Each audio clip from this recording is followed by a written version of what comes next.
Guarda εδώ. Δεν μπορούσα να με το κάνω να γραφεί. Πήγε από μπροστά. Λέει, πάνε από δίπλα το παιδιά, λέει ξαφνικά. Δεν τα θέλω στο διάλογο τελικά, τους θα πετάω στο μόνοι. Είναι με όχι κλεισμένο δωμάτιο, μια εβδομάδα πριν με περιμένουν την κυρία Γελοπούλου και δεν μπορούμε να έχουμε ένα δισκάκι με μελομακάρον. Αυτό είναι management ξενοδοχείου, αυτό είναι ξέβολο. Αυτό είναι γενικός, άντε να νησικό. Δωμάτιο κλεισμένο. Παραμονή πρωτοχρονιά.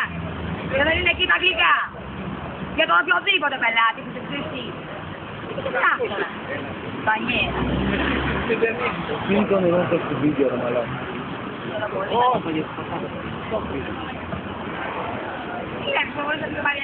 Πώς καθαρίζεις την τουαλέτα.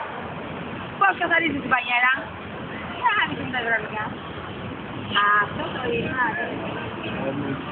Άλλο τώρα χώρα. Τώρα μακάκι.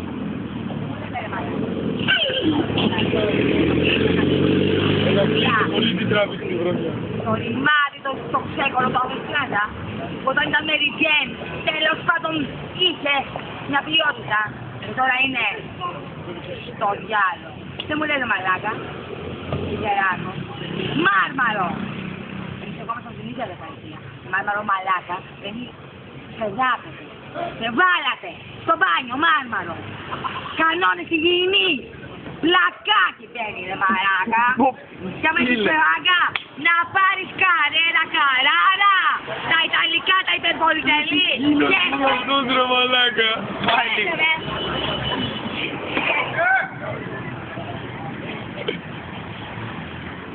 Μάρμαρο. Και τρίτη καμαριέρα. Δεν φωνάζει.